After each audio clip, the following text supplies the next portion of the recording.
and I'm delighted to welcome Olympian Emmet Brennan to the show. Emmet, how are you getting on? I'm good, yeah.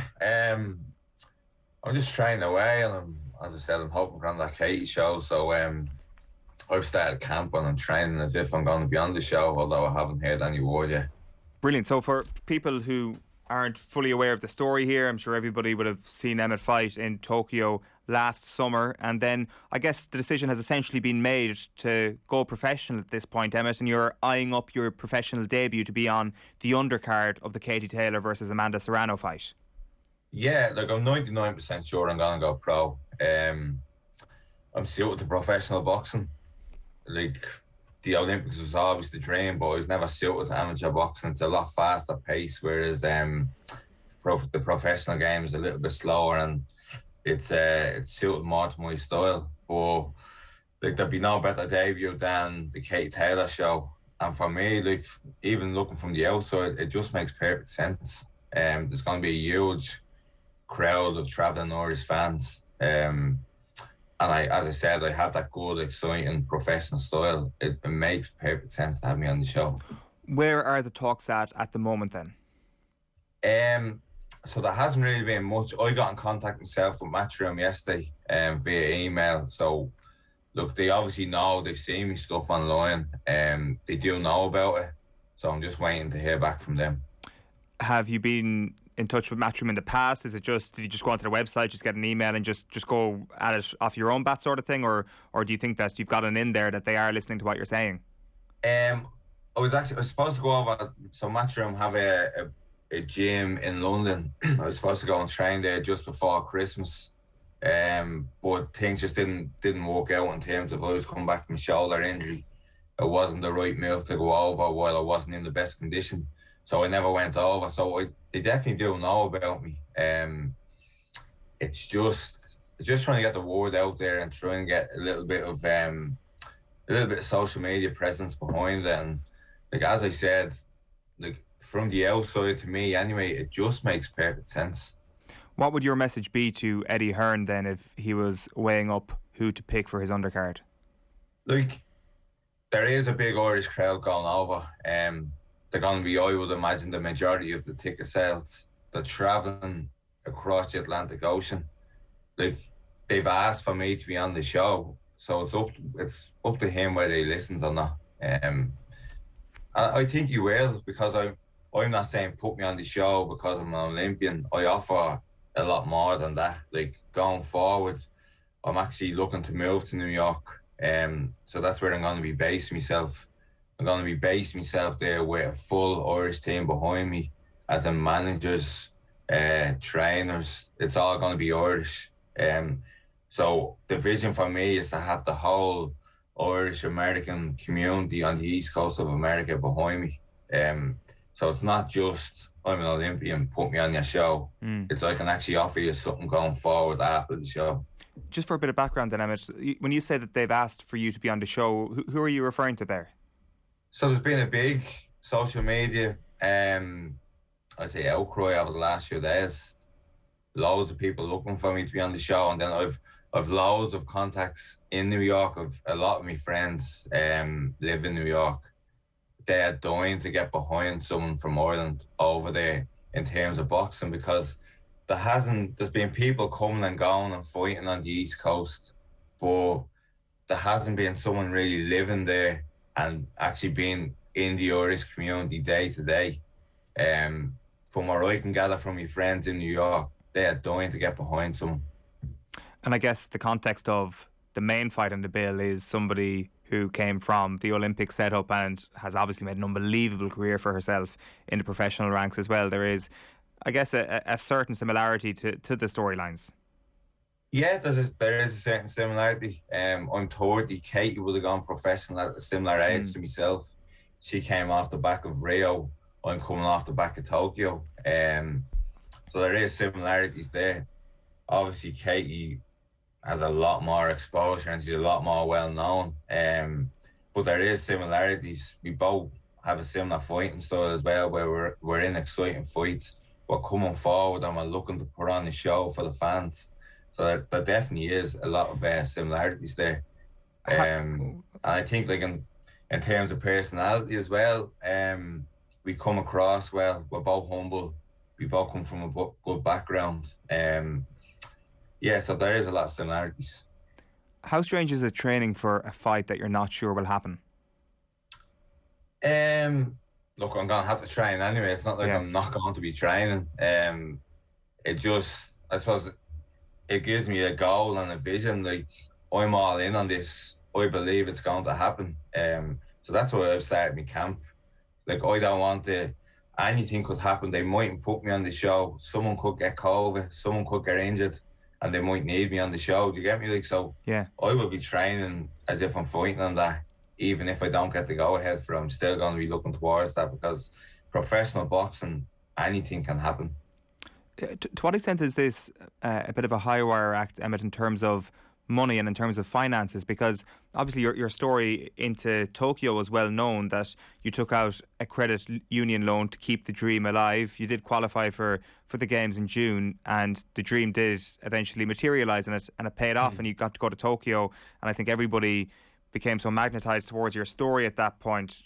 I guess what I'm wondering now is that, essentially, from saying that you're 99% professional, does that mean you're not entitled to the amateur boxing funding, and essentially you need to find a new stream of income pretty soon?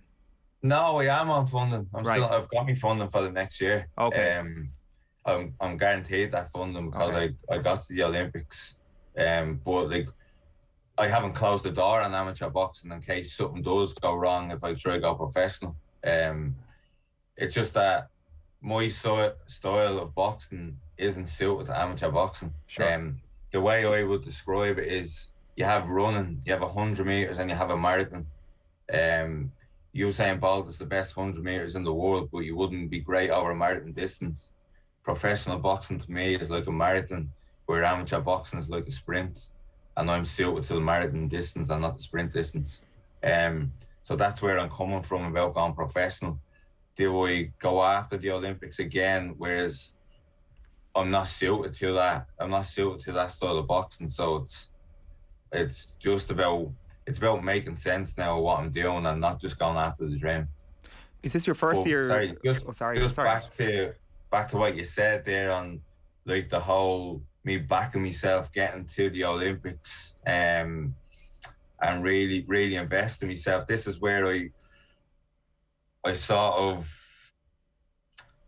similar to a lot of people that's living on the east coast of America. I'm talking about the Irish community. So these have all backed themselves and they've emigrated to a different country. I'll be doing something similar, and they can see themselves in my story. So that's why I think I'm going to be a big hit on the east coast. One of the reasons. For sure. Like, I mean, is that the thing that's motivating you, Emmet? Is it the sense of getting over there and being a success in the United States of America? Is that a huge carrot for you, as much as everything else in terms of the sporting success as well? Yeah, so like, I also, as I said, I think like a lot of the people in New York will recognise my story, and they have similarities to it. I went over in November for 3 weeks just to see if I liked the place and see if I got on with the people, and straight away I knew this is a place that I can make a future in. It's a place that I can get people to back me, and I can get the whole Irish community behind me, and I think we can start some sort of movement over there, because there hasn't really been, as I said, there hasn't really been an Irish boxer that has lived there full time. Not in the last 10 years anyway. And they are crying out for that. So I think it's going to be a real success. And I think having Matroom on board, that, like, who has such a major influence in boxing, can really start that off. Have you eyed up potential opponents for the end of April? That would be down to Matroom. As I said, I'll be making my debut. I'm not going to be fighting a superstar in my first fight. The way professional boxing goes is you might have one or two, I'd say, easier opponents at the start. But then again, as I said, I'm 30, so I want to hit the ground running, and after maybe 3 or 4 fights, really start facing stiff competition.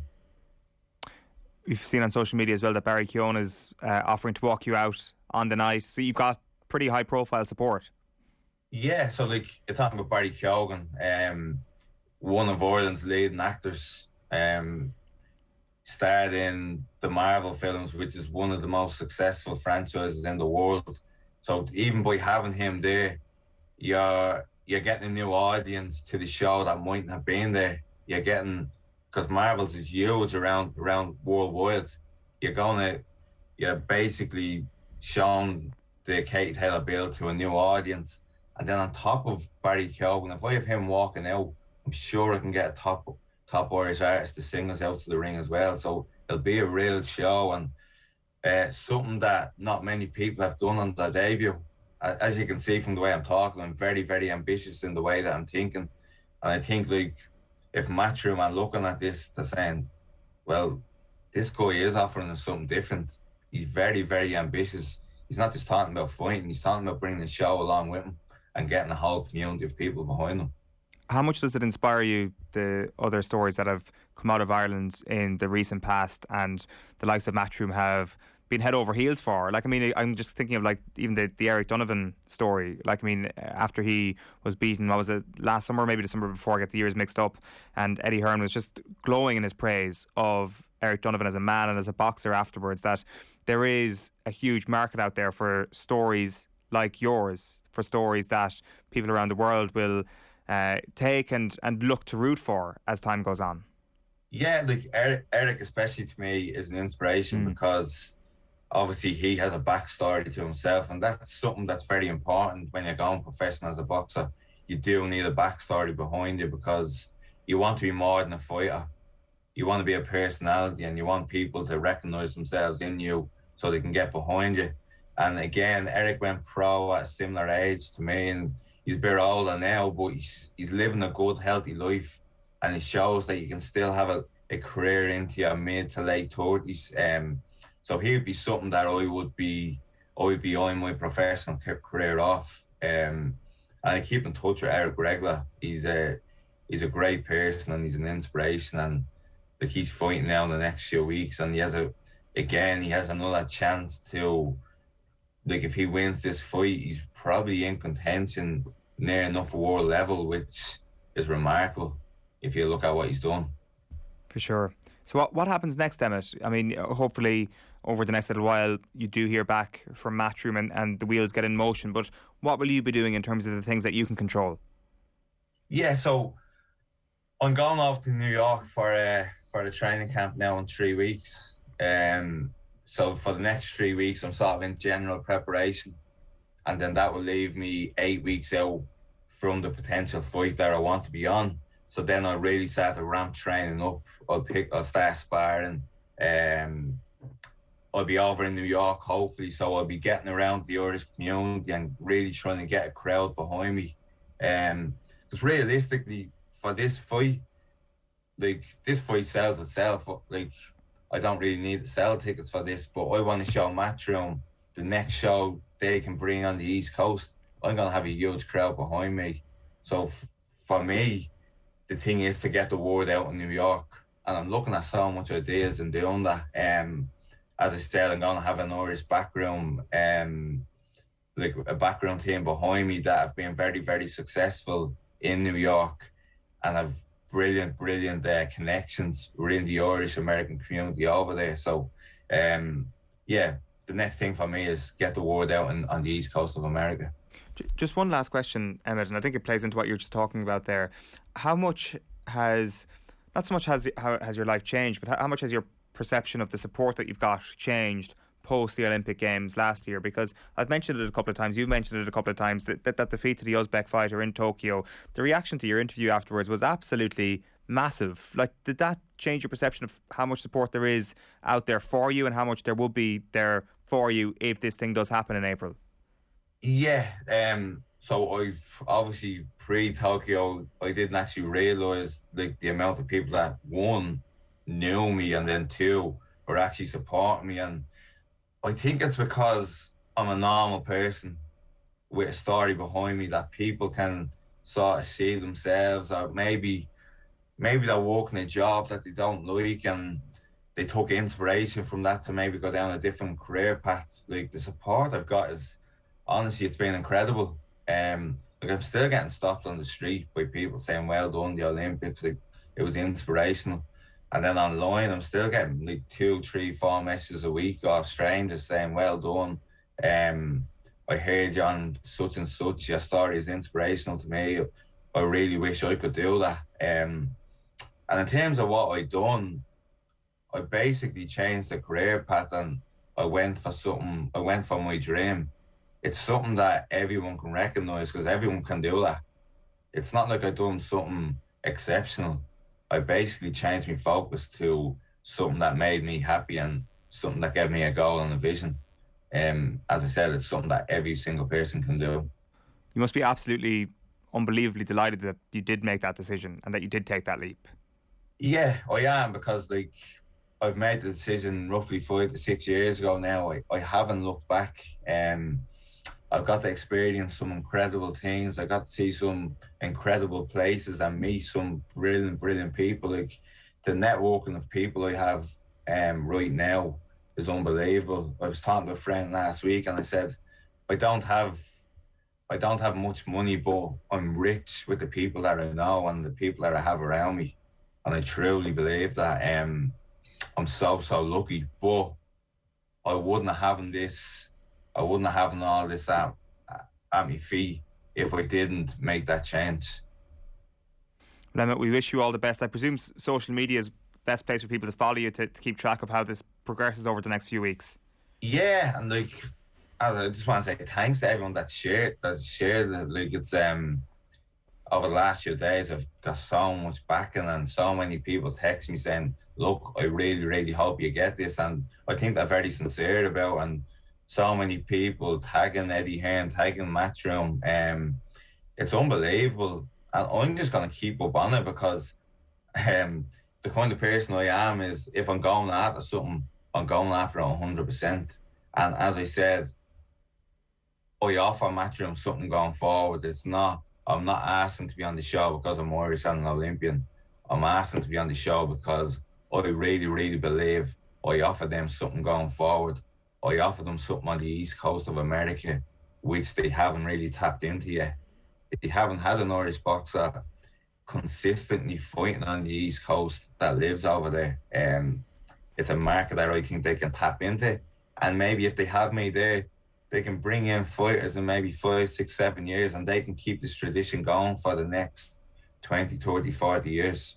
Yeah, well, it's something that can really help propel Matchroom on the East Coast of America. We're in the Irish community. Emmet, we wish you all the best over the next little while. Good luck with the training and hopefully things come together for the end of April. Thanks for having me on.